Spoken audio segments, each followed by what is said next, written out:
kami boleh kembali lagi Tuhan berkumpul untuk memuliakan nama-Mu Tuhan, mengerti isi hati-Mu Tuhan untuk tempat kami ini Tuhan. Kami rindu Tuhan, banyak teman-teman juga Tuhan di sini Tuhan mengalami pertemuan pribadi satu sama lain Tuhan, dan Engkau lagi Tuhan yang mau serahkan semua ini Tuhan. Kau layakkan setiap kami Tuhan, hanya di dalam nama-Mu saja Tuhan pelayanan ini Tuhan. Amin. Dalam nama Yesus.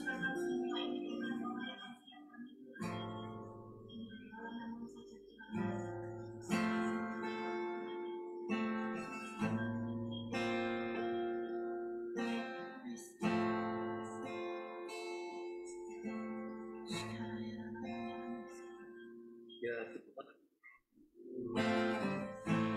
aku hendak bernyanyi bagimu selama aku hidup. Ya Allahku, aku hendak bermazmur bagimu selagi ku ada.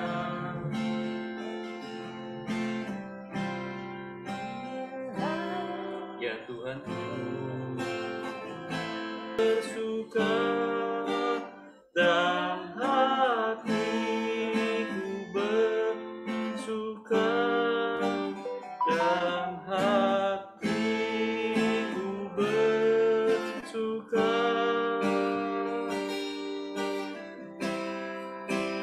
karena-Mu.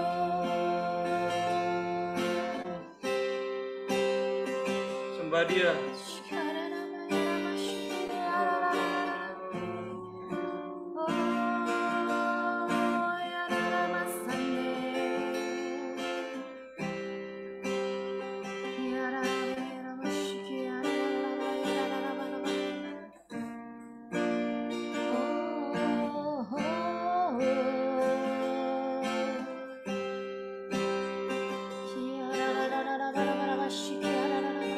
Terima kasih Tuhan, terima kasih Yesus,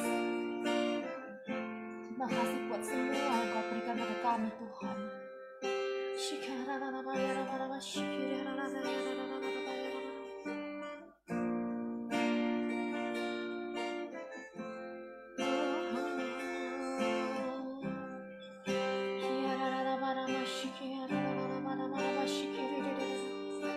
Sembah Dia, sembah dari lubuk hatimu yang dalam, sembah Dia, Jesus, Jesus.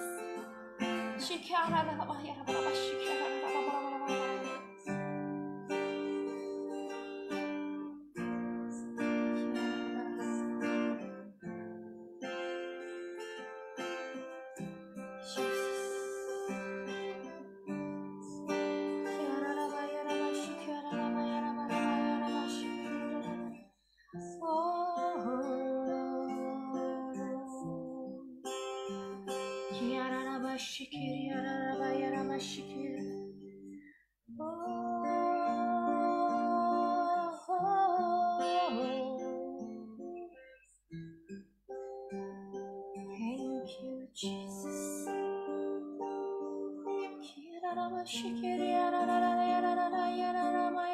Engkaulah pengharapan, Harapanku percaya hanya kepadamu, Tuhan Allah perlindunganku, Engkau yang selalu ku puji.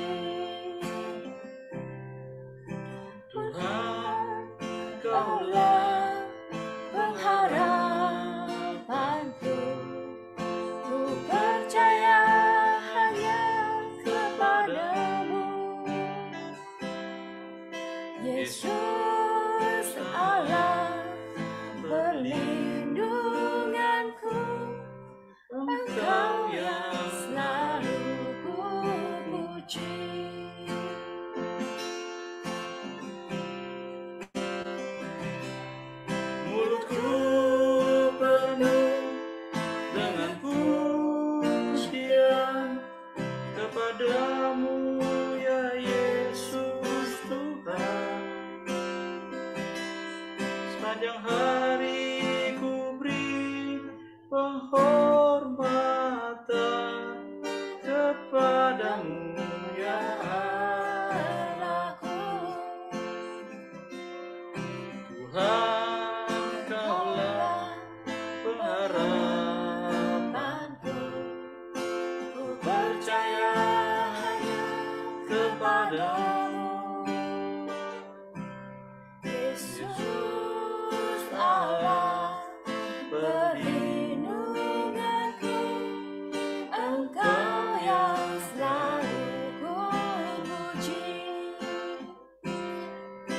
Tuhan, Kaulah pengharapanku, ku percaya hanya kepadamu,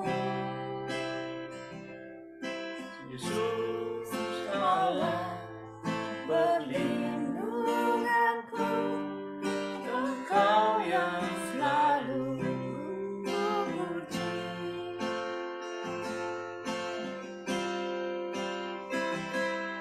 mulutku penuh dengan pujian kepadamu ya Yesus Tuhan. Sepanjang hari ku beri penghormatan kepadamu ya Allah.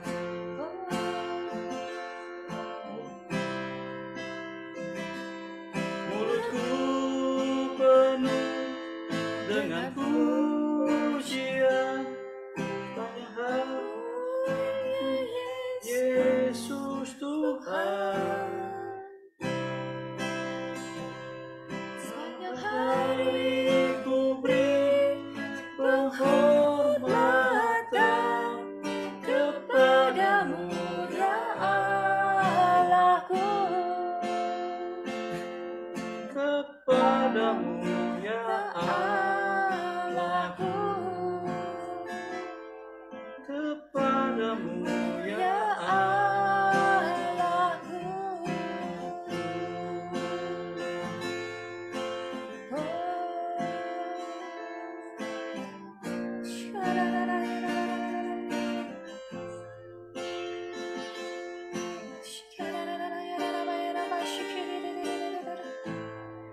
Kepadamu Tuhan penghormatan kami. Terima kasih Bapa.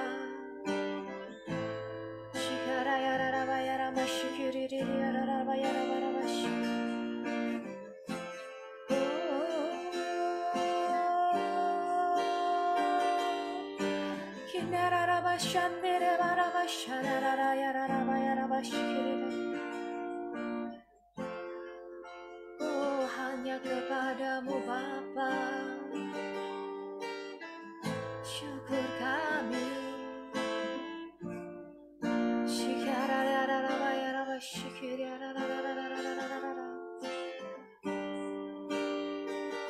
Oh, Jesus.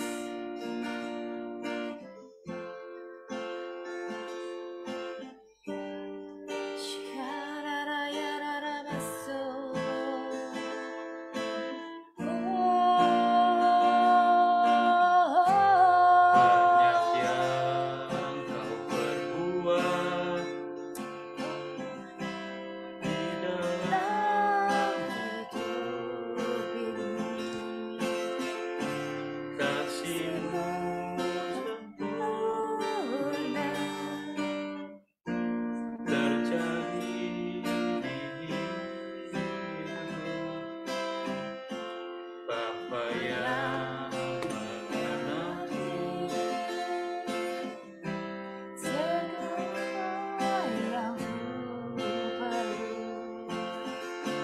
kasih-Mu sempurna dalam hidupku. Syukur Bapa, ku bersyukur Tuhan, buat kasih setiamu di dalam hidupku.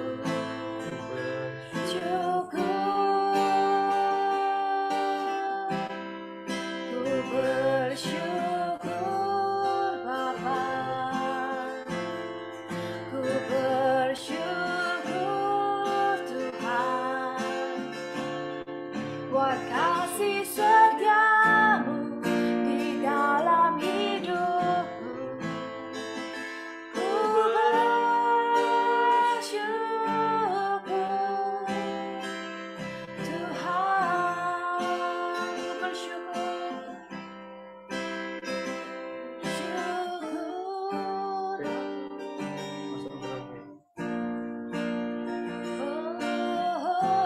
Banyak yang kau perbuat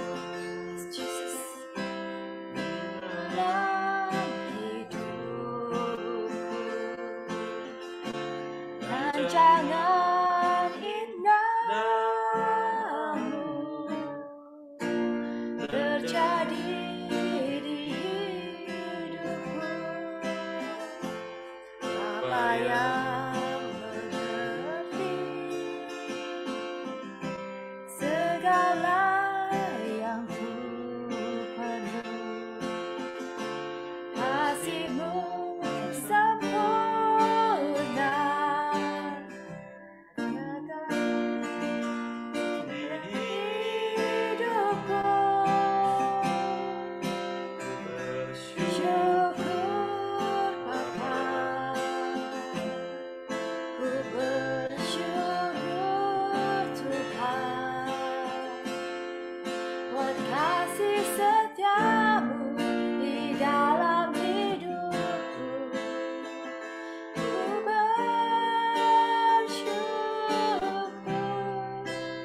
bersyukur Bapa,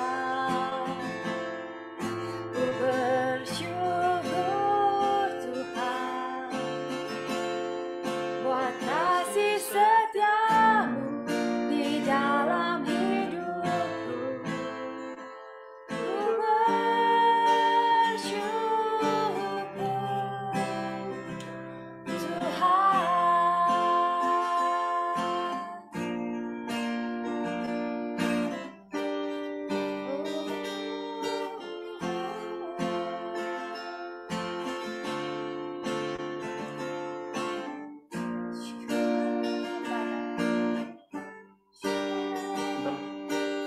Switch.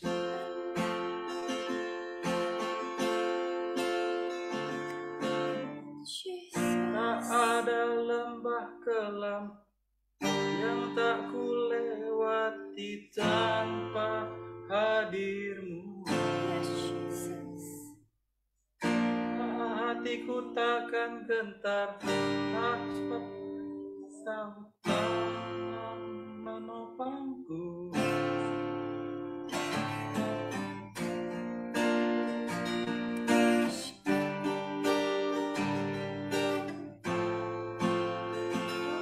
hidupku.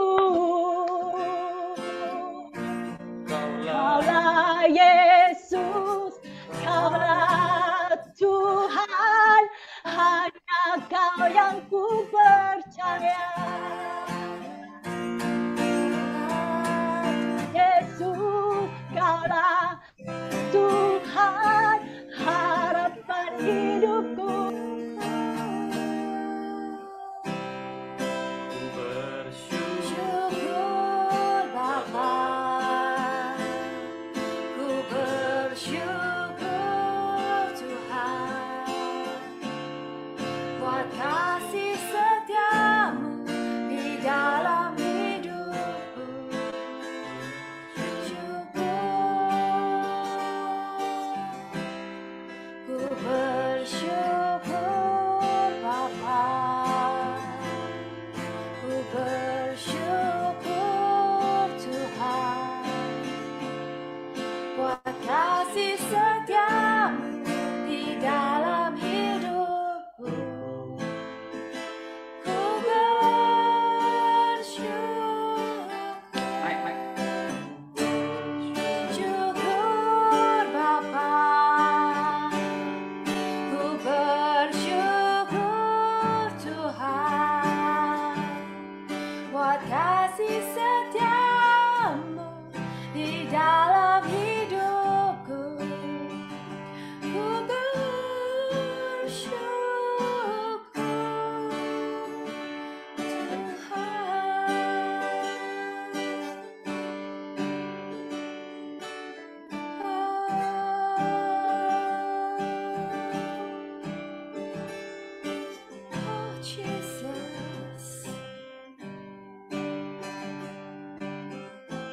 bersyukur.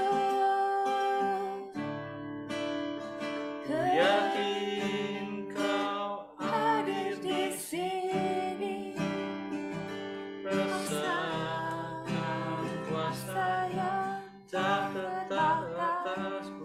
Yakin kau ada di sini, kemenangan terjadi di sini.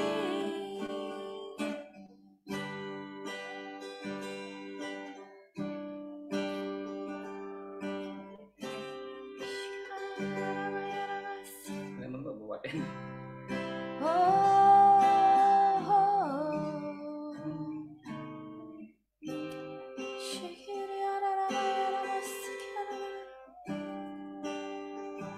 Tangan Terjadi di sini.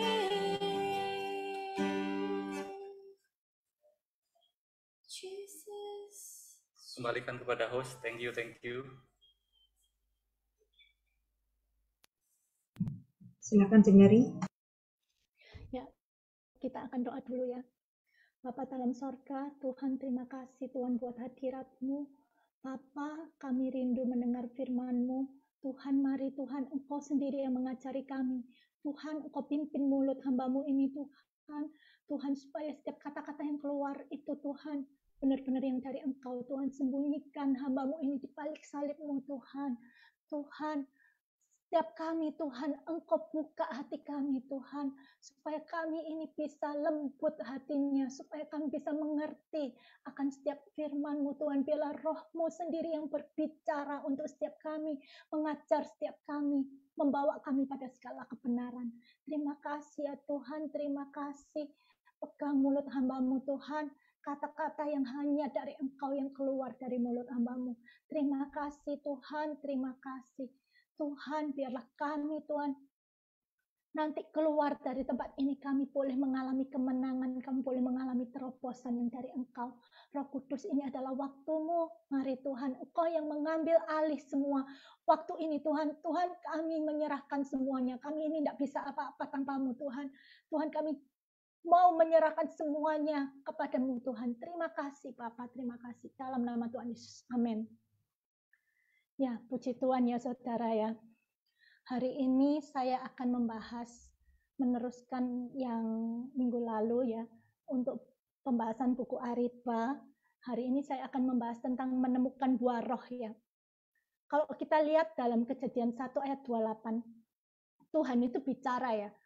Kalau Tuhan itu memberkati, dan kalau kita lihat dalam bahasa Indonesia mungkin nggak kelihatan ya, tapi di bahasa Inggris itu dikatakan Tuhan itu God blessed them and God said unto them, be fruitful and multiply. Jadi kerinduan Tuhan itu adalah kita ini terus meningkat. Kita ini kapasitasnya terus diperbesar. Dan kita ini hidup dalam kelimpahan, replenish the earth and subdue and have dominion. Kita ini berkuasa dan memerintah. Jadi dari awal itu Tuhan itu punya kerinduan buat kita. Untuk setiap kita ini bisa berbuah dan berkuasa. Tapi sejak manusia itu jatuh di dalam dosa ya, berbuah ini menjadi sesuatu yang harus diusahakan. Tapi setelah Tuhan itu menebus kita ini dikembalikan pada rencana awalnya Tuhan ya. Nah, kita ini harus tahu, berbuah itu bukan hasil dari suatu kerja keras. Berbuah adalah hasil dari suatu keintiman. Dan berbuah itu bukan hasil dari pekerjaannya kita ya. Tapi berbuah itu sepenuhnya adalah pekerjaan Roh Kudus yang bekerja di dalam kita. Tanpa Roh Kudus yang bekerja di dalam kita ini tidak bisa berbuah. Nah, kalau kita ini bekerja keras, ini sudah pekerjaan daging. Dan Tuhan itu tidak suka segala sesuatu yang pekerjaan daging gitu ya. Nah, prinsipnya Tuhan sama prinsipnya kita ini beda. Kalau Tuhan, prinsipnya itu apa? Prinsipnya Tuhan itu kamu ikut aku, maksudnya kita ikut Tuhan, kita membangun keintiman, nanti aku yang akan mengubah kamu gitu ya. Jadi buah itu bukan lahir dari kita berusaha, tetapi buah itu lahir dari posisi sudah selesai. Apa yang Tuhan kerjakan di atas kayu salib, waktu Tuhan bicara, sudah selesai. Nah, itu semua sudah Tuhan kerjakan di dalam kita. Segala sesuatu Tuhan sudah lakukan, Tuhan sudah siapkan untuk kita ini komplit di dalam Tuhan, gitu ya. Jadi bukan apa yang kita kerjakan. Jadi semuanya, kelayakan kita juga bukan ditentukan oleh diri kita sendiri. Tapi kelayakan kita itu Yesus yang menentukan. Nah, kita pasti ya pengen ya, setiap dari kita itu hidup kita bisa memuliakan Tuhan. Saya kepingin, saudara, semuanya saya yakin, semua dari saudara, kita punya kerinduan. Tuhan, aku ingin menyenangkan hatimu. Tuhan, aku ingin memuliakanmu. Nah, Tuhan itu bilang, kalau kita itu, gimana kita itu bisa memuliakan Tuhan? Nah, saya minta tolong ya, dibacakan Yohanes 15 ayat 8 ya. Salah satu bisa membacakan Yohanes 15 ayat 8.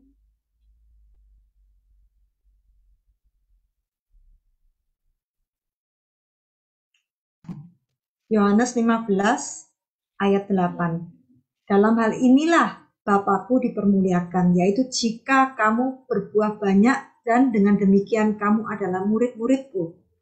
Nah, ya, gimana kita ini bisa memuliakan Tuhan? Kalau kita semua ingin memuliakan Tuhan, kalau kita itu berbuah. Jadi bagi Tuhan berbuah ini sangat penting.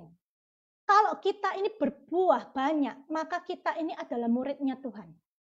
Nah, saya ada beberapa ayat ya, saya lihat itu tapi banyak, jadi nanti bisa dibaca sendiri.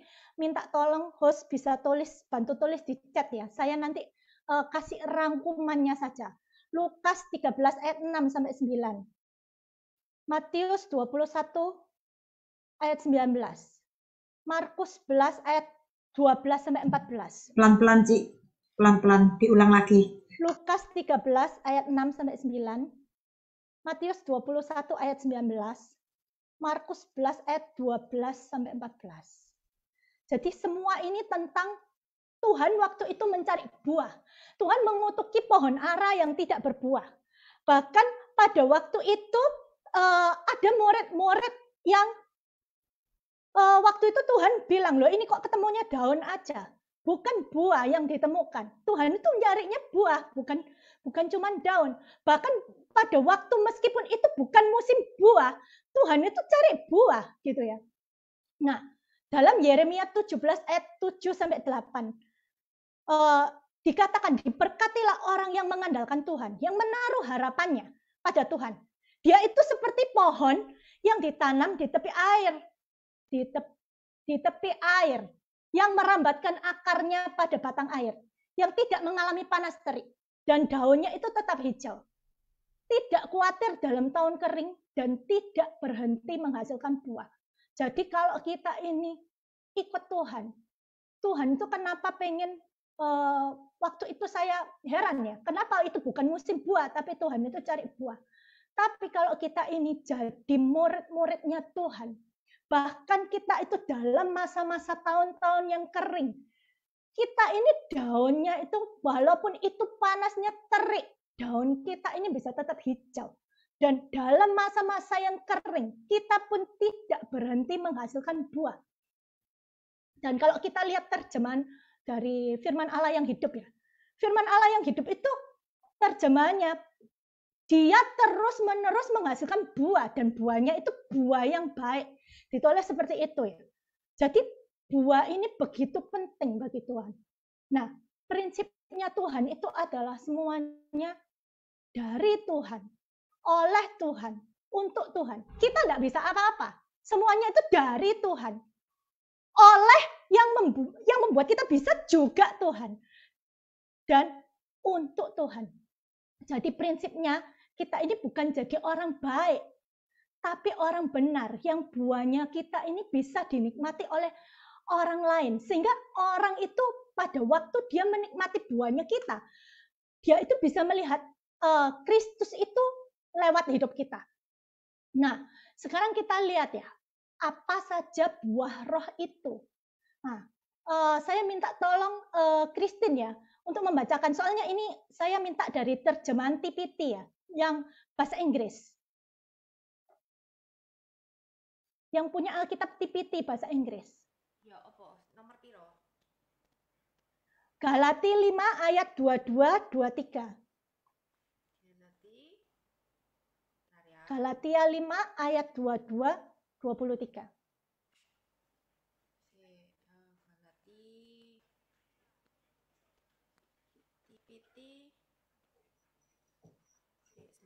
Yang bahasa Inggris ya. Galatia 5 22 23. 22 23. Oke. But the fruit produced by the Holy Spirit within you is divine love in all its varied expressions. Joy that overflows, peace that subdues, patience that endures kindness, in action, a life full of virtue, faith that prevails, gentleness of heart, and strength of spirit. Never set the law above these qualities, for they are meant to be limitless. Ya, thank you. Di situ kalau di bahasa Indonesia, saya kemarin juga nggak ya, waktu saya lihat dari bahasa Inggrisnya, karena waktu itu dipesannya gini, pelajari yang TPT gitu ya. Itu saya baru tahu gitu ya. Selama ini juga saya itu baca, saya nggak tahu gitu ya. Tapi waktu saya baca bahasa Inggris itu baru kelihatan. Kalau di bahasa Indonesia kan tidak terlihat ya. Di situ itu ditulis fruit ya, bukan fruits. Jadi buah roh itu bukan buah-buah gitu ya, bukan banyak. Tapi satu buah dengan ekspresi rasa yang berbeda-beda gitu ya. Dan buah roh sendiri itu adalah divine love. Divine love itu adalah kasih agape, kasihnya Allah sendiri dengan berbagai macam ekspresi kasih. Nah, kasih itu adalah yang terbesar dari iman, harap, dan kasih. Kasih itu yang terbesar. Bahkan Allah sendiri itu He is love gitu ya. Dia sendiri itu adalah kasih. Dan buah roh ini adalah sifatnya Tuhan. Makanya itu kita tidak bisa menghasilkan sendiri karena ini adalah sifatnya Tuhan. Harus ada Tuhan di dalam kita, baru kita ini bisa menghasilkan buah-buah ini. Nah, di dalam kasih, yang lain itu akan bisa termanifestasi. Nah, yang tadi saya translate ya, apa aja manifestasinya? Yaitu adalah sukacita yang meluap, joy that overflow, sukacita yang meluap. Sukacita ini bisa meluap bukan karena kita, kalau mungkin orang dunia bilang, kita ini harus kaya, kita ini harus sehat, kita ini kalau hidupnya diberkati, kalau hidup kita ini enak, kalau itu baru kita itu mengalami sukacita, kayak gitu ya. Oh, kalau pasanganku itu ganteng misalnya kayak gitu, itu baru kita mengalami sukacita. Tapi kalau sukacita yang dari Tuhan itu adalah sukacita yang meluap dari dalam yang menjadi kekuatan kita. Sukacita yang Tuhan beri. Sedangkan sukacita ini tidak tergantung oleh apapun keadaan kita. Nah, ini sukacita yang dari Tuhan. Keadaan kita bisa enggak enak, tapi kita bisa tetap bersukacita. Sebab apa? Hadirat Tuhan itu yang membuat kita bisa bersukacita. Sukacita ini dihasilkan dari hubungan pribadi kita dengan Allah. Pada saat kita ini dipuaskan sama Tuhan, maka sukacita yang ada dalam kita ini jadi mengalir melimpah-limpah. Seperti contohnya ya, Rasul Paulus dalam Filipi 4 ayat 4. Dia katakan gini, bersukacitalah senantiasa di dalam Tuhan. Dan dia mengulangi lagi, sekali lagi aku katakan, bersukacitalah. Itu jadi Paulus itu bisa mengulangi 2 kali. Bersukacitalah senantiasa dalam Tuhan. Aku katakan bersukacitalah. Dan menariknya ayat ini, waktu Paulus nulis ayat bersukacitalah senantiasa di dalam Tuhan, dia kasih tahu orang-orang supaya bersukacita di dalam Tuhan. Itu bukan dalam kondisi Paulus ini enak. Melainkan kondisi Paulus saat itu dia sedang di dalam penjara. Nah, bagaimana orang di dalam penjara itu bisa sukacita? Mungkin kalau sekarang kita sendiri di dalam penjara, kita mungkin bisa nangis seperti itu ya. Tapi Paulus di penjara, hatinya bisa sukacita. Dia bisa, bukan hatinya sendiri yang sukacita, tapi dia bisa ngomong ke orang-orang, Ayo bersukacita senantiasa di dalam Tuhan, bersukacita seperti itu. Karena apa? Karena pekerjaan Roh Kudus yang meluap dalam hatinya itu mengisi dia. Jadi sukacitanya dia itu tidak habis. Walaupun dalam penjara, dia bisa bersukacita. Nah, Silas juga bisa bersukacita. Mereka bisa nyanyi-nyanyi. Nah, karena sumbernya bukan sukacita yang diimpor dari dunia, tapi sukacita itu mengalir keluar dari hatinya yang dipenuhi oleh Tuhan di dalam Tuhan. Nah, yang berikutnya adalah damai sejahtera yang menaklukkan. Nah, ketika kita punya Tuhan, ada damai sejahtera. Kita benar-benar mengalami ketenangan yang di dalam Tuhan atas dasar pengampunan yang Tuhan beri. Jadi dalam hidup kita, kalau hidup saya dulu, tidak ada damai sejahtera. Saya tidak bisa merasakan damai sejahtera. Kenapa? Karena di dalam hidup saya banyak persaingan. Saya membanding-bandingkan diri saya dengan orang lain. Seperti itu ya. Jadi saya ini tidak pernah puas sama hidup saya. Karena saya terus membandingkan. Selalu ada yang lebih baik, selalu ada yang lebih baik. Nah itu kita sendiri, kalau mulai ada persaingan, mulai ada iri dan sebagainya, kita pasti nanti akan timbul hal-hal yang nggak enak seperti perselisihan. Kita nggak mungkin bisa rukun baik, ya, karena kita nggak bisa jadi pembawa damai. Nah, kalau kita hidup sebagai pembawa damai, bukan berarti ada perbedaan itu lenyap loh, enggak. Tapi kasih itu bekerja untuk menutup semua perbedaan-perbedaan. Jadi kalau kita ada perbedaan pendapat, ada apa, kita ini bisa menutup dengan kasih. Sehingga damai sejahtera itu, yang di TPT ini bagus ya, damai sejahtera yang menaklukkan. Kita bisa menaklukkan segala sesuatu yang dalam hidup kita, yang kita mau bersaing, kita mau menang dari orang, apa-apa, itu kita bisa menaklukkan, gitu ya. Nah, yang berikutnya adalah kesabaran yang terus-menerus. Itu adalah kita punya daya tahan, kayak ketahanan ekstra untuk menghadapi pencobaan. Kita punya ketekunan, kita punya sifat panjang sabar, seperti Tuhan. Tuhan itu panjang sabar. Tuhan itu tidak selamanya sabar, tapi Tuhan itu panjang sabar. Dan kita bisa lamban membalas kesalahan. Nggak, kita itu kalau misalnya ada orang yang menjahati kita langsung mau balas. Nah, kesabaran di sini itu seperti sifatnya Tuhan. Bayangkan kalau misalnya Allah itu manusia ya. Kalau lihat manusia segitu jahatnya. Nah, semua dibinasakan. Tapi karena kasihnya, karena kasihnya, dia itu membuat penebusan untuk manusia. Dia menyerahkan Yesus anaknya yang tunggal untuk menebus dosa kita. Bahkan dia menyerahkan Roh Kudus untuk mendampingi kita sampai pada akhir zaman. Panjang sabarnya itu tidak pernah berhenti ya, nantikan kita. Kalau saya mikir, saya itu juga sama ya. Saya itu lama, ketemu Tuhan itu lama.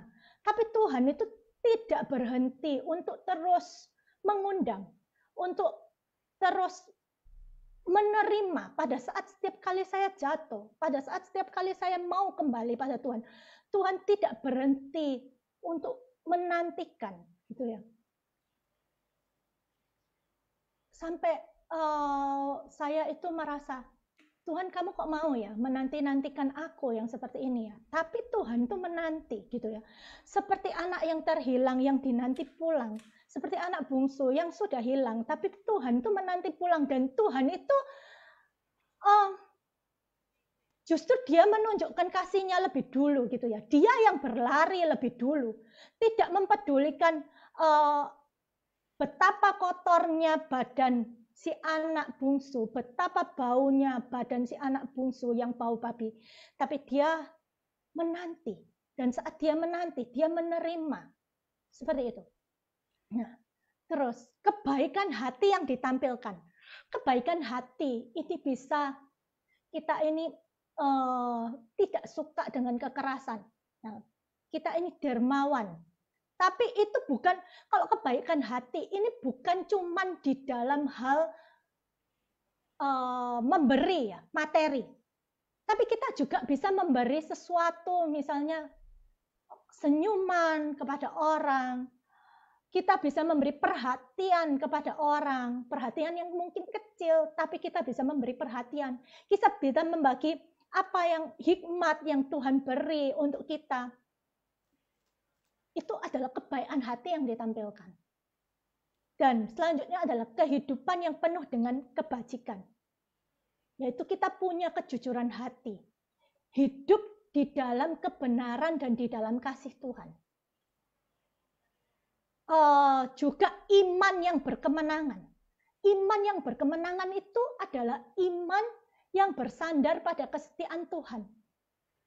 Kita bisa jadi umat yang lebih dari pemenang. Bukan karena kita hebat, bukan karena kuat dan gagah kita, tapi karena rohnya yang ada di dalam kita. Iman yang bersandar pada kesetiaan Tuhan, bahwa Tuhan itu adalah Tuhan yang dapat diandalkan.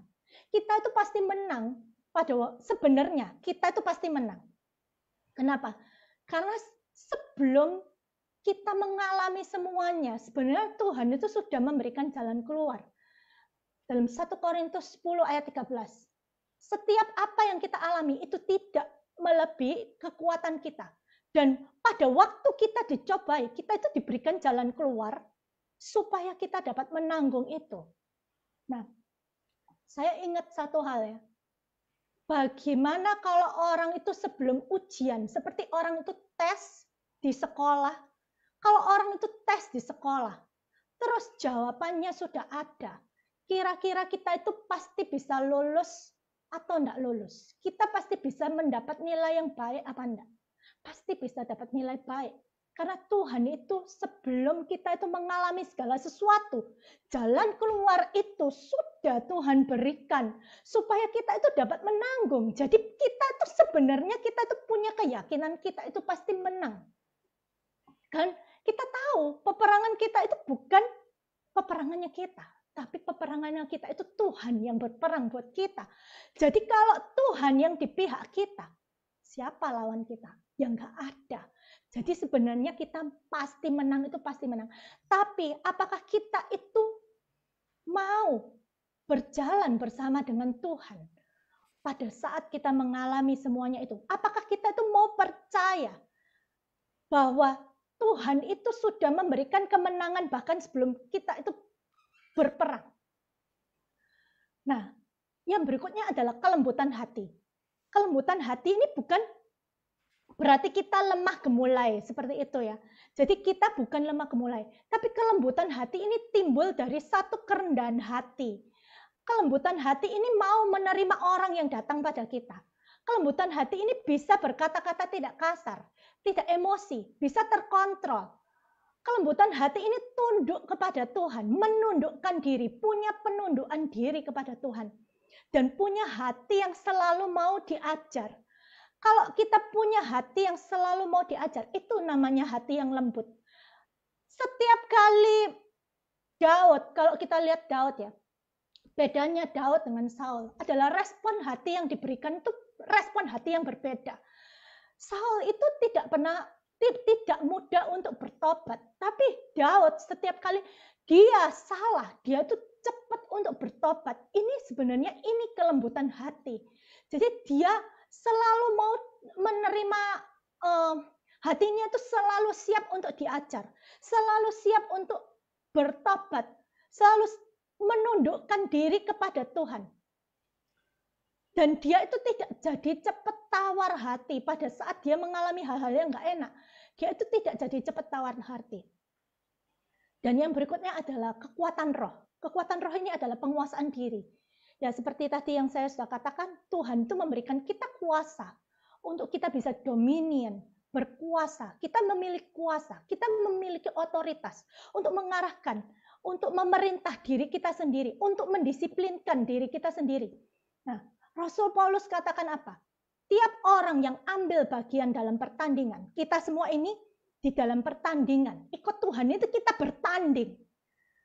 ada sesuatu yang harus dijalani untuk mendapatkan mahkota yang kekal. Kita harus bisa menguasai diri dalam segala hal. Jadi bukan menguasai diri dalam satu hal, tapi menguasai diri ini Tuhan minta dalam segala hal. Jadi pada saat kita ini di dalam Tuhan, ini buah-buah roh ini muncul semua. Seperti itu ya. Dan buah roh ini gak bisa kita itu, oh aku nanti mau belajar ya, aku mau belajar. Dipelajari. Oh kalau aku belajar dari buku ini, aku bisa nanti bisa keluar buah rohku. Nggak bisa. Buah roh ini adalah harus dialami bersama dengan Tuhan. Kita berjalan bersama dengan Tuhan. Baru buah roh itu bisa muncul. Nah, sekali lagi, hanya pekerjaan roh yang memampukan kita ini menghasilkan buah. Kita sendiri tidak bisa menghasilkan buah. Nah, sekarang coba ya, saya tanya ya sama saudara ya. Misalnya kita ini rindu, kita ini pengen jadi orang sabar ya. Terus gimana caranya kita ini bisa sabar? Apa kita itu doa, Tuhan kasih aku supaya aku ini bisa sabar.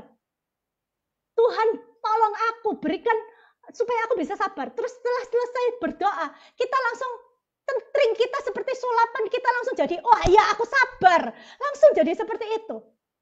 Atau Tuhan itu membentuk kita. Tuhan memberikan kita kesempatan untuk kita itu bisa sabar. Nah, saya itu minta ya saudara ya, untuk saya ini bisa sabar. Karena saya ini sangat emosional, saya sangat tidak sabaran. Apalagi kalau menghadapi anak, itu saya sangat bisa tanduk keluar. Ya. Tapi Tuhan itu pada saat saya minta untuk saya sabar, Tuhan kasih saya kesempatan untuk saya itu bisa mengolah hati saya, untuk saya bisa dimunculkan menjadi sabar. Justru yang terjadi adalah anak-anak yang menggoda hati, anak-anak yang bertambah nakal, anak-anak yang membuat emosi bertambah memuncak, seperti itu ya. Itu adalah untuk memunculkan respon hati kita. Dan pada waktu itu semua terjadi, dulu mungkin saya ngamuk gitu ya. Tapi sekarang itu saya pada saat seperti itu, saya tahu kalau dulu saya mengandalkan kekuatan saya, dengan saya misalnya menahan diri, saya mungkin bisa tidak ngamuk.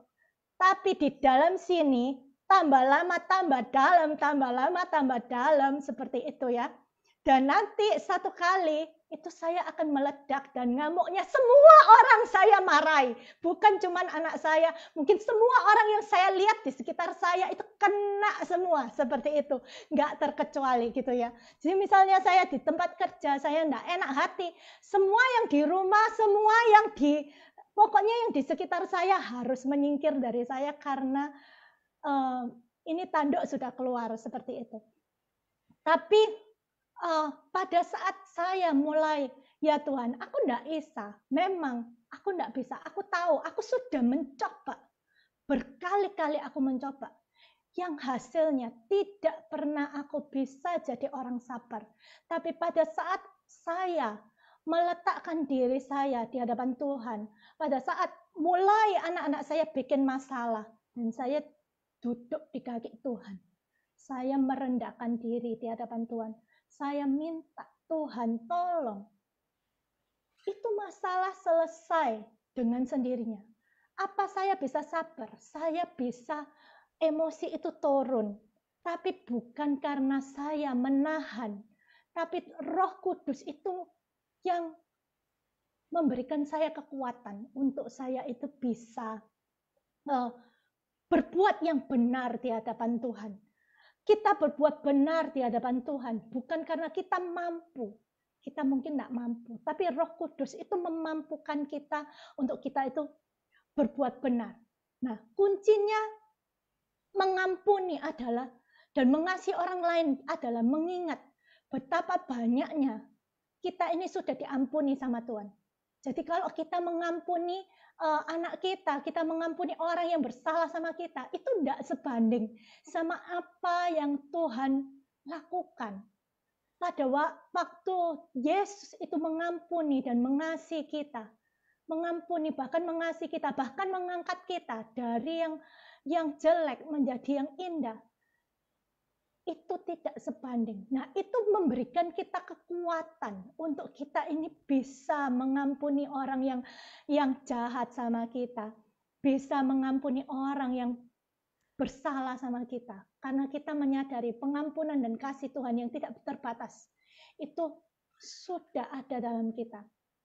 Nah, sekarang pertanyaannya, gimana kita ini bisa menghasilkan buah? Bentar ya. Nah, bagaimana kita ini bisa menghasilkan buah? Yang pertama, kita ini harus penuh dengan Roh Kudus. Dalam Efesus 5 ayat 18, kita ini jangan mabuk oleh anggur yang menimbulkan hawa nafsu, tapi kita harus penuh dengan Roh Kudus. Penuh Roh ini bukan pilihan. Kenapa? Ini bukan perjalanan 1-2 hari atau berapa jam kalau aku lagi saat teduh, aku penuh dengan Roh Kudus. Tapi ini harus terus-menerus terjadi dalam hidup kita, seperti udara yang kita hidup.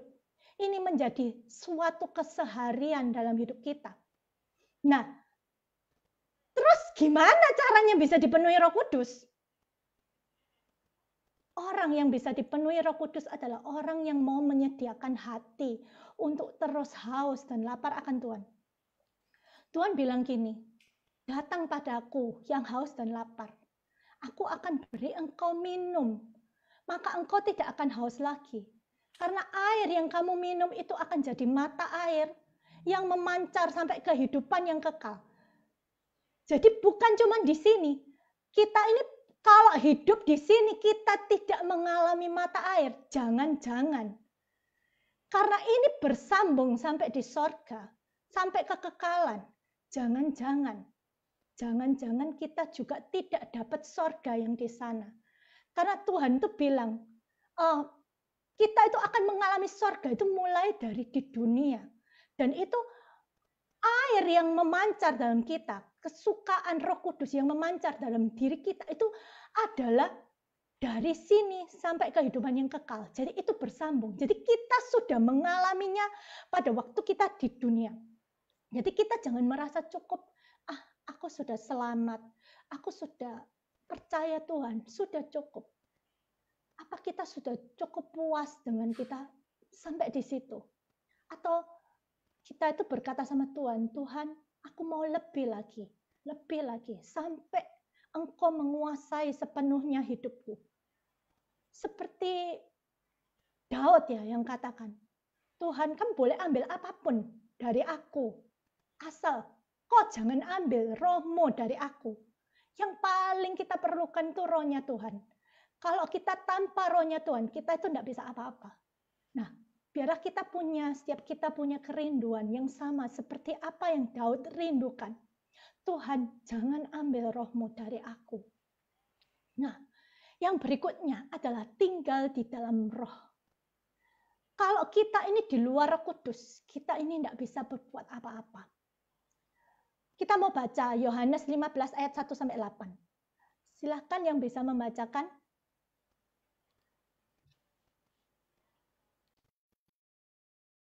Yohanes 15 ayat 1-8.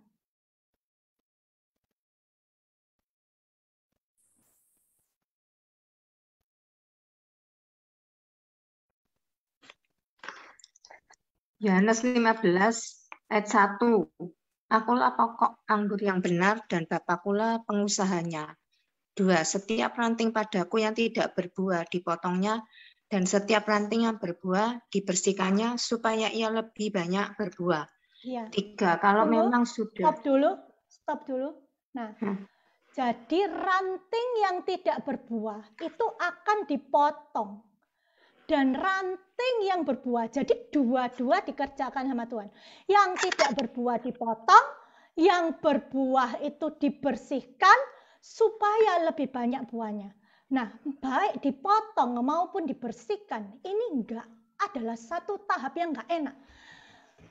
Tapi ini akan menghasilkan sesuatu yang luar biasa. Karena Yesus itu pengusahanya.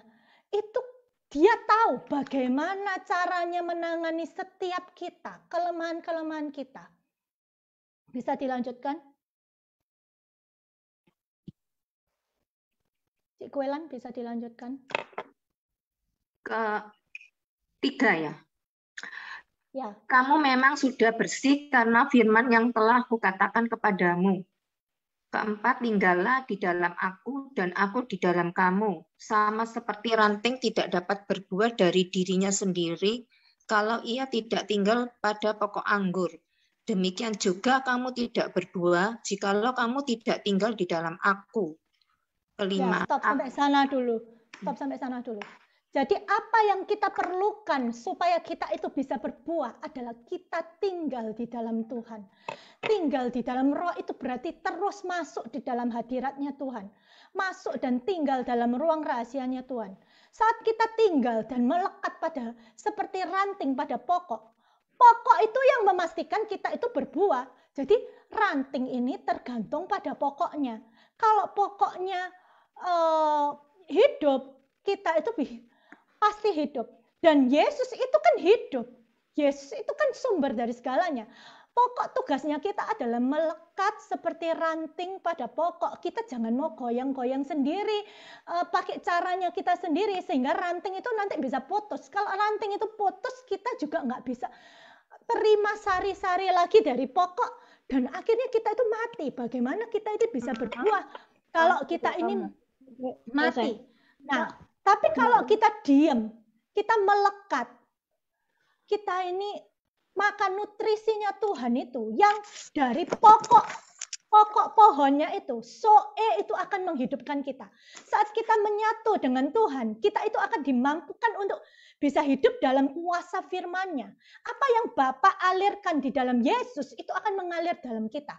Tadi kan kita tahu ya, di luar Tuhan kita itu nggak bisa berbuat apa-apa. Apa yang Bapa alirkan dalam Yesus itu yang akan mengalir di dalam kita juga. Bisa dilanjutkan ya. Kelima, akulah pokok anggur dan kamulah ranting-rantingnya. Barang siapa tinggal di dalam aku dan aku di dalam dia, ia berbuah banyak. Sebab di luar aku, kamu tidak dapat berbuat apa-apa. Keenam, barang siapa kita tidak bisa berbuat apa-apa. Barang siapa tidak tinggal di dalam aku, ia dibuang keluar seperti ranting dan menjadi kering. Kemudian dikumpulkan orang dan dicampakkan ke dalam api lalu dibakar. Ketujuh, jikalau kamu tinggal di dalam aku dan firmanku tinggal di dalam kamu, mintalah apa saja yang kamu kehendaki dan kamu akan menerimanya. Kedelapan, terakhir dalam hal inilah Bapakku dipermuliakan, yaitu jika kamu berbuah banyak dan dengan demikian kamu adalah murid-muridku.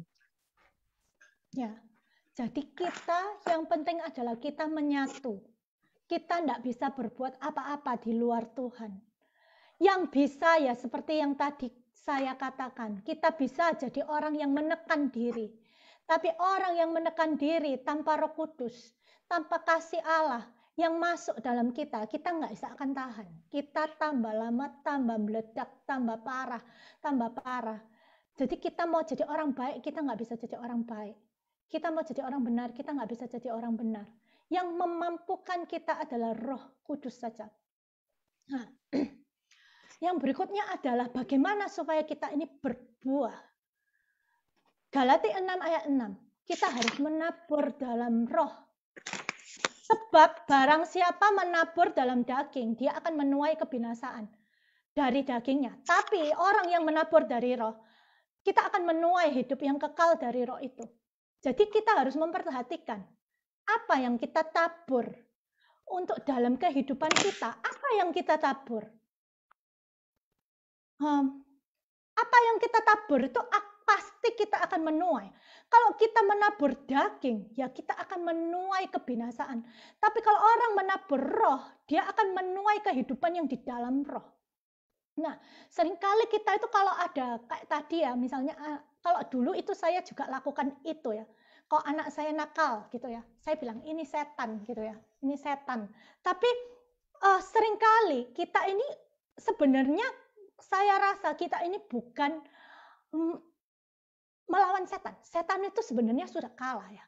Karena setan tuh Tuhan bilang gini, maut di mana sengatmu gitu ya. Tapi yang lebih penting adalah bukan setannya. Kita ini jangan setan itu ada, tapi kita ini jangan peduli sama setannya. Tapi bagaimana sebenarnya kita itu menanggulangi kedagingan yang kita punya, kayak gitu ya. Seringkali kita nyalakan ini setan gitu ya. Tapi seringkali kita tidak nyalakan ini kedaginganku ini gimana gitu ya. Padahal kita tahu ya kalau keinginan daging sama keinginan roh itu selalu tarik-tarikan, selalu berlawanan. Nah, setiap kali kita mau melakukan aku Tuhan, aku mau melakukan kehendak-Mu. Tapi yang kita lakukan kok gak jadi kayak gitu ya. Selalu kok gak jadi seperti apa yang kita kepingin. Nah, ada dua kekuatan yang saling tarik-menarik. Dari daging dan dari roh. Ini semua orang alami ya. Nah, Paulus bahkan ngomong gini, dalam Roma 7 ayat 19 dia bilang apa? Sebab bukan apa yang aku kehendaki, yaitu apa yang baik. Pengennya, hati kita, pengennya aku mau melakukan yang baik. Aku mau menyenangkan hati Tuhan. Aku tidak mau ngamuk. Aku tidak mau bereaksi dosa. Aku mau berbuat yang baik. Tapi yang diperbuat, kok jadinya yang aku perbuat bukan apa yang aku kehendaki. Tapi yang jahat yang aku perbuat, itu Rasul Paulus bilang kayak gitu. Dan saya sendiri mengalami, aku mau baik. Anak saya bilang gini, "Ma, aku nih loh sebenarnya aku mau baik ya. Tapi enggak tahu ya Ma ya, kok aku enggak bisa berbuat yang baik ya." Itu anak saya juga bilang seperti itu. Selalu akhirnya kita tuh sudah ngamuk duluan. Seperti saya yang tadi, awal-awal saya belum berdiam di dalam Tuhan ya. Itu saya kalau ngamuk, tambah lama tambah ngamuk. Terus setelah sudah ngamuk sama anak saya menyesal. Saya nangis-nangis, Tuhan aku kok jadi kayak gini, Tuhan aku kok ngamuk kayak setan. Seperti itu ya. Saya menyesal. Nah, dan saya merasa kok aku ini gagal. Kok aku enggak bisa sabar. Nah, jadi gimana caranya? Suara yang menang itu adalah tergantung suara mana yang sering kita beri makan. Saya ada perumpamaan ya. Anjing hitam dengan anjing putih. Anjing hitam itu adalah melambangkan kedagingan kita. Dan anjing putih itu melambangkan roh kita. Anjing hitam selalu menang. Nah, yang pemilik itu bingung. Anjing putih ini kok kasihan ya. Bolak-balik dia kalah terus. Terus dia mikir gimana ya caranya supaya anjing hitam ini tidak jahati anjing putih lagi.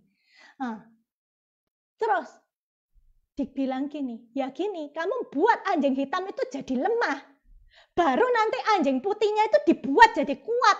Nanti anjing hitam tidak bisa nyakiti anjing putih. Lah gimana caranya anjing hitam ini bisa jadi lemah? Gini, anjing hitamnya jangan dikasih makan. Anjing putih kasih makan yang banyak. Sampai anjingnya jadi gendut. Anjing hitam jangan dikasih makan. Lama-lama, betul saudara.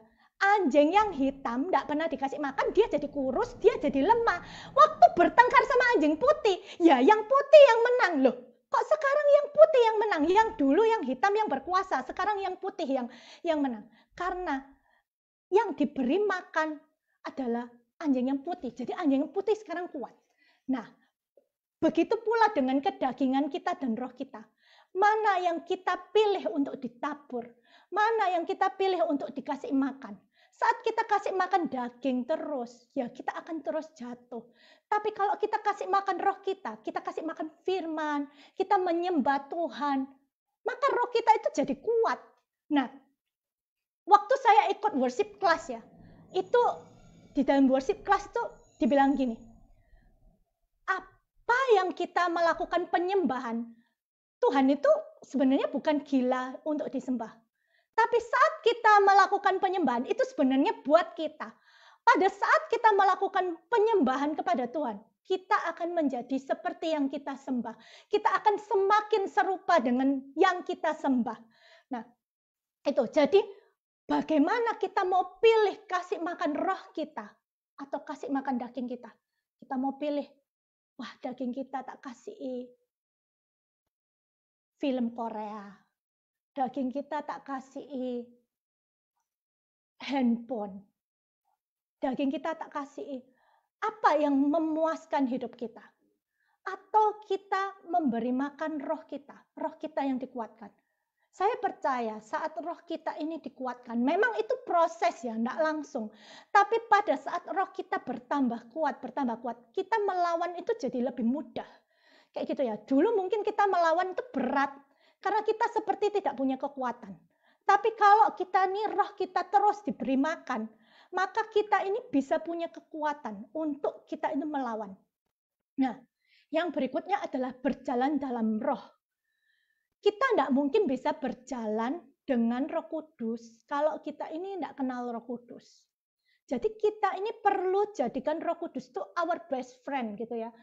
BFF-nya kita. Kita harus punya keintiman dengan Tuhan. Itu baru kita itu bisa berjalan. Lah orang nggak kenal ya nggak mungkin mau bareng-bareng bisa sepakat. Ya, Amos 3 ayat 3. 2 orang itu baru dapat berjalan seiring. Bagaimana orang itu bisa berjalan seiring kalau dia itu tidak sehati? Berjalan dengan Roh Kudus itu berarti kita itu punya kesepakatan dengan Roh Kudus. Dan bukan Roh Kudus yang nuruti apa maunya kita, tapi kita kalau sepakat dengan Roh Kudus itu kita yang ngikuti maunya Roh Kudus, pikirannya kita, kehendaknya kita, jalannya kita, caranya kita, segala sesuatu kita berlaku itu dicocokkan semuanya dengan Roh Kudus lewat firman. Nah, kalau kita tidak pernah membaca firman, hidup kita ini ngawur. Kenapa? Karena firman itu terang bagi kakiku. Lah yang ngasih tahu jalan itu ya firman. Lewat firman kita baru bisa tahu, oh ini yang benar, oh ini yang salah. Nah, itu yang kasih pedoman itu firman dengan kesaksian Roh Kudus juga. Yang diingatkan lewat firman-firman itu diingatkan lewat Roh Kudus yang bersaksi dalam kita, yang membawa kita pada segala kebenaran, maka jalan kita ini baru bisa benar dengan firman dan Roh Kudus. Nah, dalam masa-masa kita berjalan, mungkin kita nggak selamanya jalan itu mulus.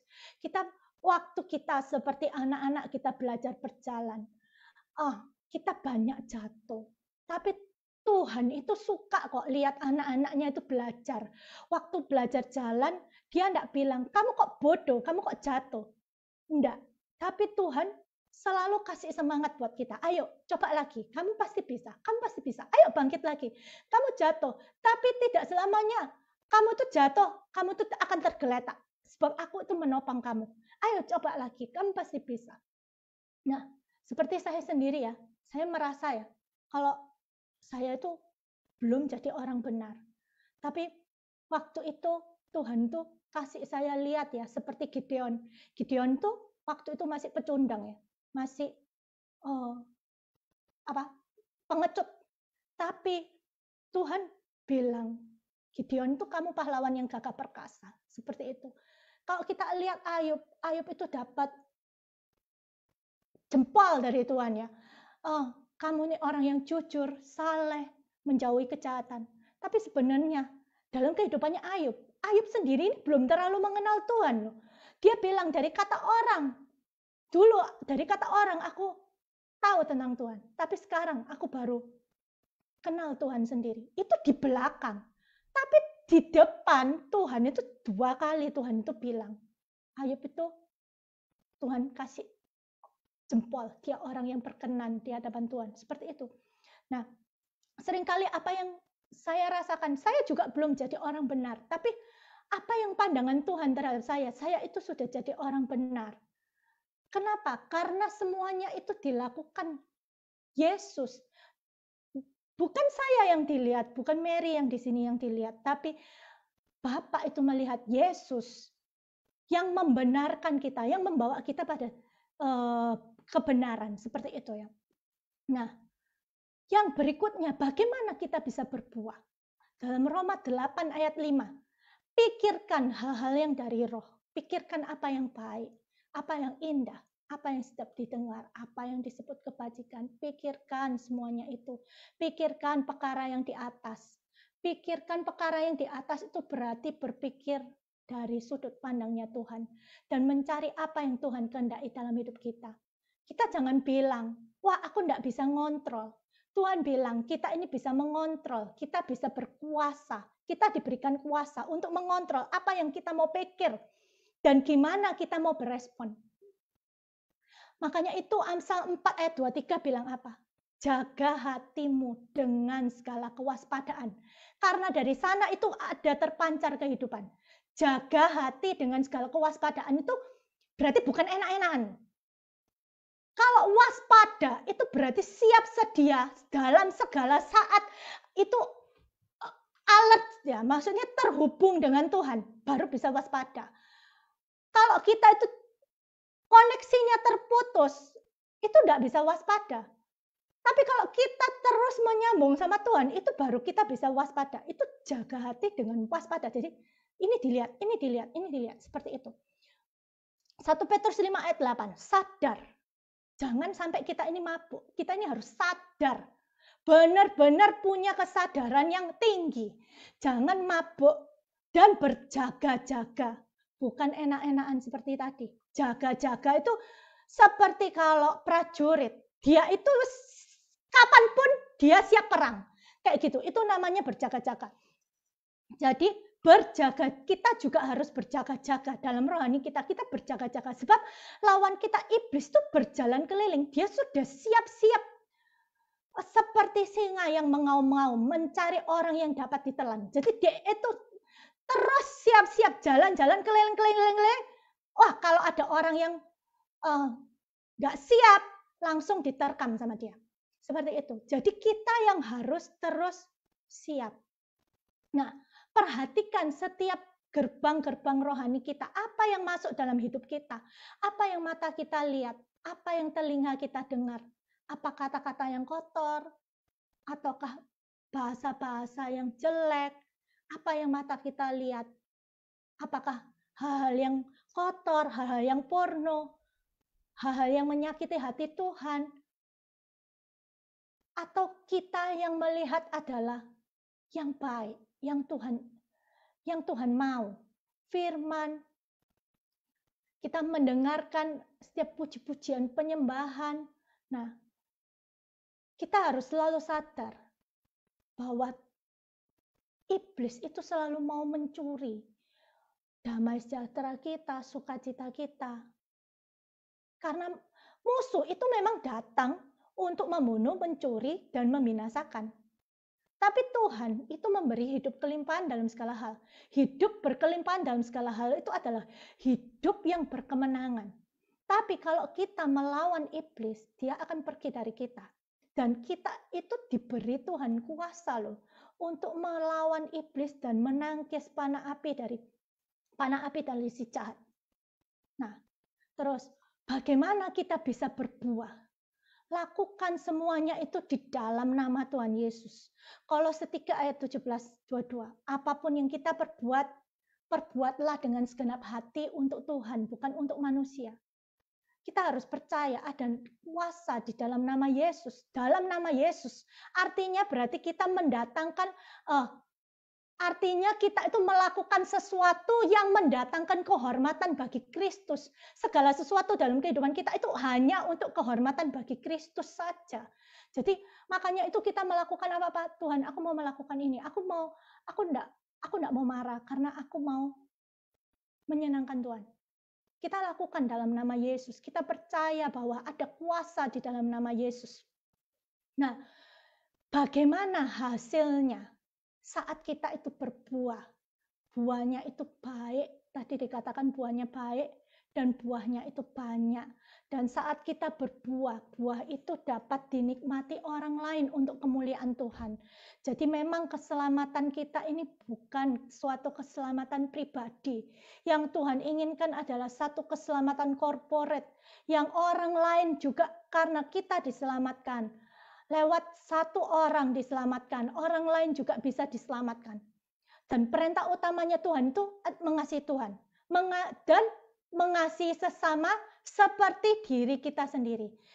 Dalam keintiman kita akan memanifestasikan kasih ilahi, ya. Dan kita akan jadi terang. Dan kalau kita itu jadi terang, terang itu tidak mungkin bisa disembunyikan, ya. Kalau Tuhan sendiri itu datang ke dunia untuk menyampaikan kabar baik pada banyak orang, itu tujuannya Tuhan kan datang ke dunia, menyampaikan kabar baik. Ada satu keselamatan. Ketika kehidupan kita memiliki keserupaan dengan Kristus, kita itu akan menjadi buah, kita akan menjadi kabar baik bagi orang lain. Dan hidup kita ini dapat dinikmati orang lain. Nah, jadi dari semuanya pembahasan saya itu ya, semua adalah dari Tuhan, oleh Tuhan, untuk Tuhan. Dimulai dengan kasih, dengan cara penguasaan diri. Dan tanpa keintiman dan melekat pada Tuhan, kita dapat melakukan pekerjaan baik, tapi itu bukan buah yang sejati. Buah yang sejati hanya dihasilkan dari Roh Kudus yang ada di dalam kita. Bukan mereka yang melakukan pekerjaan yang Tuhan cari, tapi Tuhan cari mereka yang mau hidup dalam kasih mula-mula, dalam keserupaan dengan Tuhan. Nah, berbuah yang dihasilkan dengan tinggal melekat dalam hadirat Tuhan, ya. Jadi Tuhan itu di situ akan memberikan kita kuasa. Karena dalam kita baca Kolose 3 ayat 12 ya. Kolose 3 ayat 12 sampai 15. Kolose 3 ayat 12 sampai 15.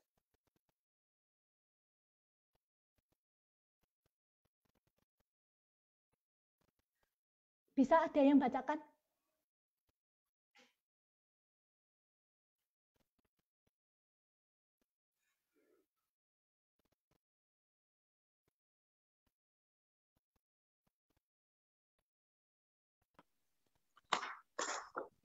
Karena itu sebagai orang-orang pilihan Allah yang dikuduskan dan dikasihinya, kenakanlah belas kasihan, kemurahan, kerendahan hati, kelemah lembutan, dan kesabaran. Sabarlah kamu seorang terhadap yang lain, dan ampunilah seorang akan yang lain, apabila yang seorang menaruh dendam terhadap yang lain. Sama seperti Tuhan telah mengampuni kamu, kamu perbuat jugalah demikian. Dan di atas semuanya itu kenakanlah kasih sebagai pengikat yang mempersatukan dan menyempurnakan. Hendaklah damai sejahtera Kristus memerintah dalam hatimu, karena untuk itulah kamu telah dipanggil menjadi satu tubuh dan bersyukurlah. Nah, jadi memang untuk itu kita dipanggil ya. Untuk menghasilkan buah-buah. Ini persis sama dengan yang di Galatia. Perintahnya Tuhan itu sebagai orang pilihan, kita ini punya tanggung jawab. Yang dikuduskan dan dikasih, kita harus mengenakan. Jadi kita memilih untuk, kita bisa memilih. Kita mau berespon apa, itu pilihannya kita. Apa kita mau mengenakan? Tuhan bilang kenakan. Berarti kita ini mau nggak kita ini pakai semua apa itu yang Tuhan mau. Dan kita mau belajar taat, mengerjakan keselamatan kita.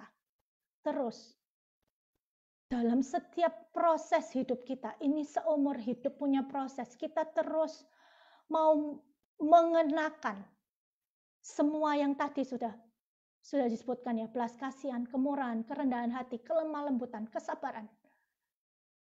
Damai sejahteranya itu semuanya biarlah memerintah dalam hidup kita. Saya tutup dengan satu kesaksian ya. Saya dengar kesaksian ini bagus sekali ya. Saya dapat kesaksian ini waktu saya ikut pelajarannya Pastor Deborah ya. Satu orang perempuan, dia itu banyak disakiti oleh suaminya ya. Dia itu suka di KDRT, suaminya punya selingkuhan, seperti itu ya. Tapi dia itu selalu melayani suaminya dengan setia. Jadi dia tidak pernah ngomel, dia selalu melayani suaminya dengan setia. Dan anaknya itu sampai mangkel ya, dia itu anaknya mangkel bilang gini, "Mama, kamu tuh kok bisa sih? Papa itu kayak gitu kok, kamu itu bisa bersikap seperti itu ya." Dan satu kali mamanya ini mati gitu ya, mamanya ini meninggal dan keadaan itu tidak berubah. Mamanya ini memang berharap sama Tuhan ya, jadi dia menjadi istri yang baik, dia berharap sama Tuhan. Bahkan sampai pada saat dia meninggal, itu keadaan tidak berubah. Dan anaknya ini merasa sangat menyesal gitu ya. Aduh, mamaku ini sepanjang hidup, mamaku ini tidak pernah bahagia loh. Mamaku ini tidak pernah bahagia. Karena ada suami yang seperti itu. Kayak gitu ya. Tapi dia itu, ya saya lupa ini penglihatan atau mimpi atau gimana ya. Pokoknya intinya anaknya ini dilihatkan kondisi yang ada di surga gitu ya. Rumahnya mamanya ini bagus, besar dan punya pekarangan gitu, punya pekarangan. Terus anaknya ini mikir gini, iya ya dulu mamaku itu di dunia, mamaku ini kepingin punya pekarangan gitu ya, tapi nggak kesampaian. Ternyata di surga rumahnya mamanya itu seperti itu. Terus dia itu mikir gini, mamaku ini bukan apa-apa, mamaku ini bukan hamba Tuhan, mamaku ini orang biasa. Tapi kenapa rumahnya itu begitu bagus gitu ya? Terus jawabannya itu apa? Setiap mamamu berespon yang baik, setiap mamamu, mungkin papamu mukul mamamu, mungkin papamu selingkuh, mamamu melihat itu, dan mamamu terus berespon yang benar di hadapan Tuhan. Itu seperti satu bata yang dibangun untuk rumahnya. Satu bata. Jadi semuanya itu bukan tergantung pada hasilnya. Tapi setiap kali kita melakukan respon yang benar, itu kita membangun satu bata. Kita menaruh satu bata lagi dalam rumah kita yang di sana. Seperti itu ya. Jadi itu dibangun dalam setiap respon yang benar, setiap respon yang menyenangkan hatinya Tuhan. Nah, jadi saya waktu itu sangat diberkati ya dengan kesaksian itu, dan saya juga, Tuhan, aku ya mau Tuhan ya memberikan setiap kali aku mau memberikan respon yang benar. Mungkin sakit, iya betul sakit, tapi aku mau berespon yang benar. Aku juga mau membangun bata-bata rumahku ya yang di sana ya. Jadi bukan semuanya itu lihat hasilnya nanti. Tapi setiap perjalanan, setiap kita mengalami itu bersama dengan Tuhan, dan kita berespon yang benar, itu kita membangun bata-bata rumah kita di sana. Ya, mungkin itu sedikit dari saya.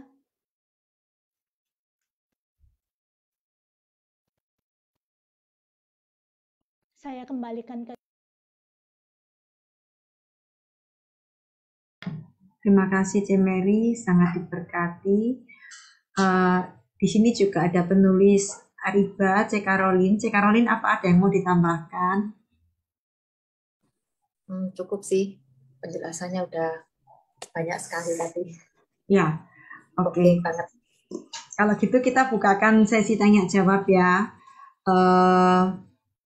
Saya berharap kita semua di tempat ini bertumbuh. Jadi kalau ada pertanyaan-pertanyaan bisa ditanyakan, tapi satu hal yang saya minta adalah pertanyaan yang ditanyakan harus karena kita rindu menemukan solusi supaya kita terbangun. Jangan sampai kita hanya tanya sekedar kita mau memuaskan atau mau menyalahkan orang lain, tapi biarlah setiap pertanyaan itu mendatangkan kebaikan supaya bisa membantu kita itu melakukan hal yang benar dan kita bertumbuh di dalam keintiman dengan Tuhan.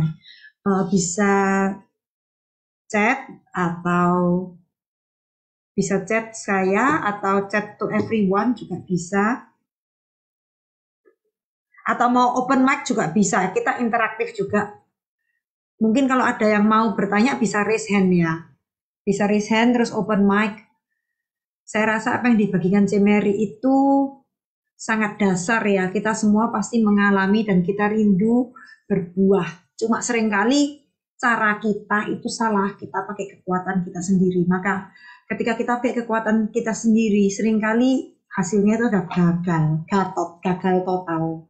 Dan tertuduh. Kok nggak bisa? Aduh, kok nggak bisa menguasai? Tapi tadi Cemeri sudah bagikan sangat bagus ya, yaitu kita bisa karena kita mempunyai keintiman dengan Tuhan, yaitu kesadaran. Nggak ada yang mau tanya ya? Mungkin kalau gitu saya yang menodong aja ya, kalau nggak ada yang mau tanya. Chris tanya Chris. Open mic Chris.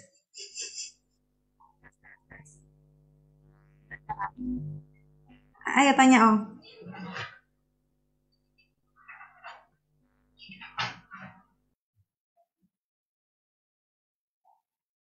Nggak tanya kamu. Open itu, unmute. Recordingnya bisa dimatikan dulu ya C Christine.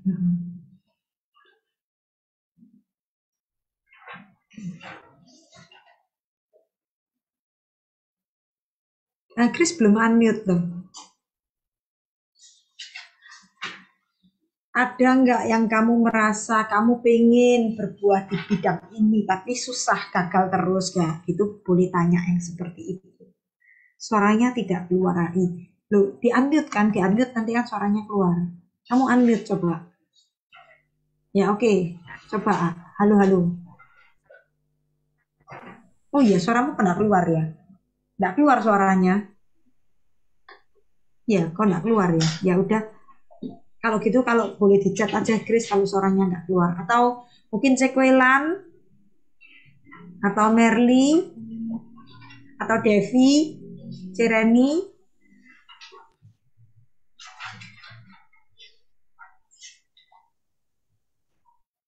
atau Bu Susan.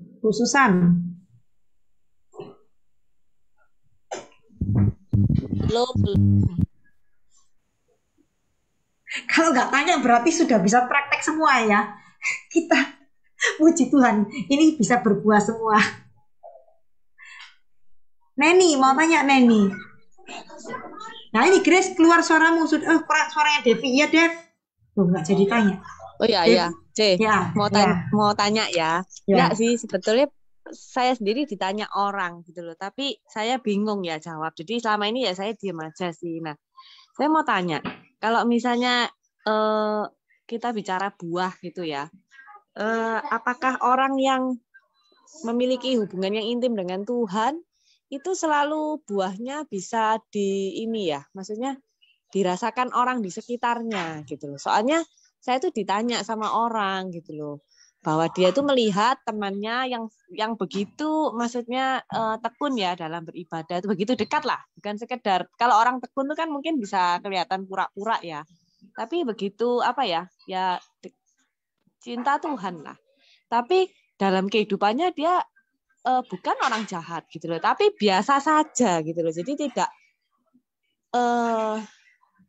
mana ya maksudnya, kok hidupnya tidak berbeda dari orang yang lain gitu loh. Memang kalau secara firman, secara ini dia berapi-api seperti itu loh. Tapi dalam hidupnya tuh kayaknya biasa-biasa gitu loh. Nah, saya ditanya, apakah orang yang itu tadi cinta Tuhan, dekat Tuhan tuh selalu kelihatan buahnya gitu loh. Saya juga bingung. Biasa itu biasa baik atau biasa dari dulu dan sekarang nggak ada perbedaannya. Maksudnya dari dulu sebelum cinta Tuhan dan setelah cinta Tuhan nggak ada bedanya atau maksudnya standar gitu loh C. Jadi nggak yang responnya misalnya tidak gimana ya maksudnya ya, tidak berbeda dengan orang yang biasa-biasa di dalam Tuhan gitu loh. Jadi respon terhadap misalnya ada orang lain yang kesulitan atau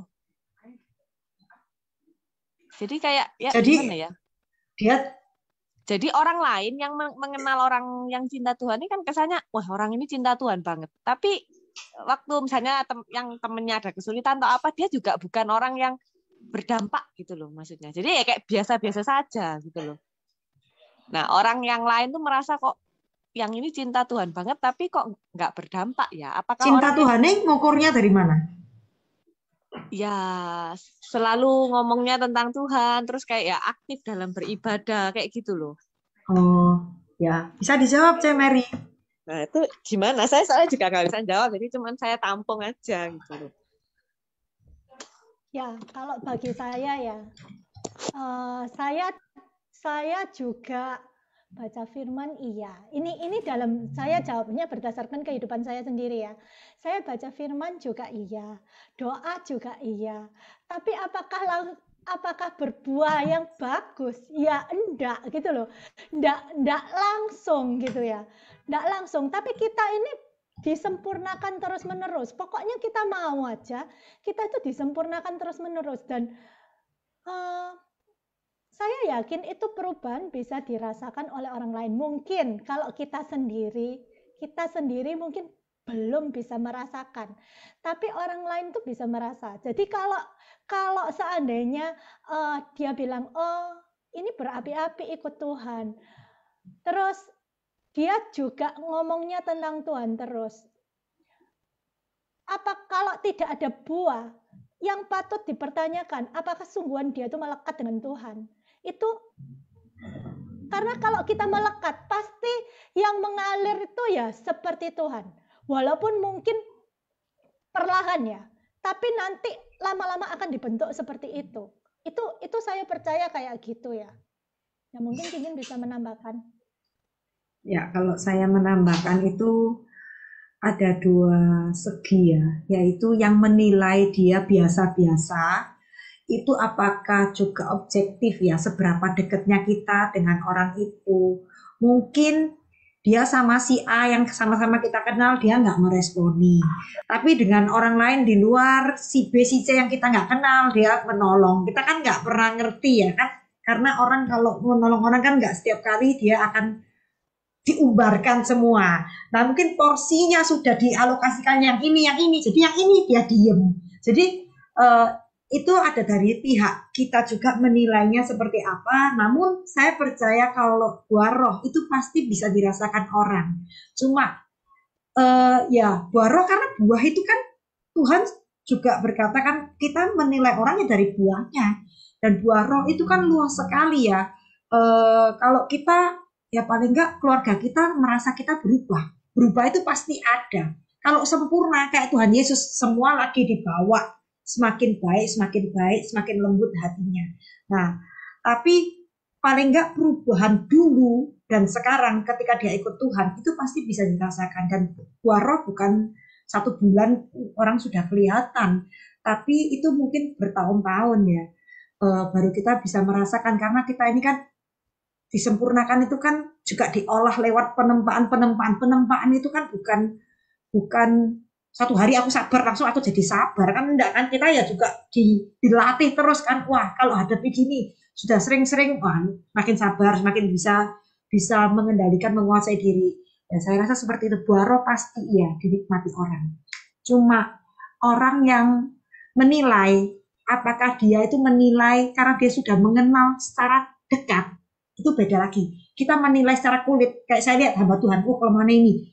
Saya kan nggak tahu hatinya apa, saya nggak kenal pribadinya. Kalau saya kenal dekat, saya lebih bisa tahu dia aslinya seperti apa. Jadi kalau kita sudah kenal dekat, saya rasa itu ya, spiritualitas yang benar pasti merubah orang dari dalam. Dan yang dari dalam berubah, pasti responnya juga berubah. Nggak mungkin lari. Mungkin C. Caroline mau menambahkan, atau C. Christine mau menambahkan, atau Shelly mau menambahkan, silakan.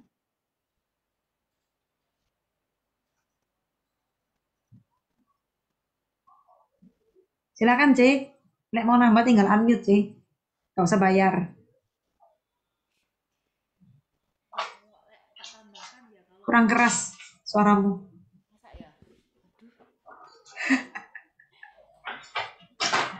Kalau aku bilang ya memang kalau dekat ambek Tuhan pasti ada buah yang dirasakan tuh pasti sih. Karena kalau enggak, ya tanda tanya. Buah itu bukan berarti cuman kayak terberkati fisik atau terberkati misalnya secara materi, nggak kayak gitu. Tapi buah itu mungkin kayak ada perubahan karakter yang mungkin juga dirasakan orang kan gitu. Ada perubahan sifat-sifat yang mungkin juga dirasakan orang di sekitar juga gitu. Paling kelihatan tuh ya itu dulu lah pasti. Kalau enggak ya itu tadi tanda tanya. Cuman ya betul yang dibilang Jinjin tadi itu bahwa seberapa dekat juga kan itu. Ya kan ada level-levelnya juga, tahapan-tahapan berbuah itu mungkin dari orang dekat dulu, orang lain dulu, orang-orang di sekitar kita juga. Terus mungkin di luar-luar sana yang mungkin orang juga akan melihat juga kan itu. Apalagi sekarang juga banyak sosial media juga kan gitu kan. Nah, tapi itu jauh sekali lah itu kan gitu. Cuman tapi pasti kalau melekat dengan pokok anggur yang benar, ya pasti akan ada kelihatan dampaknya.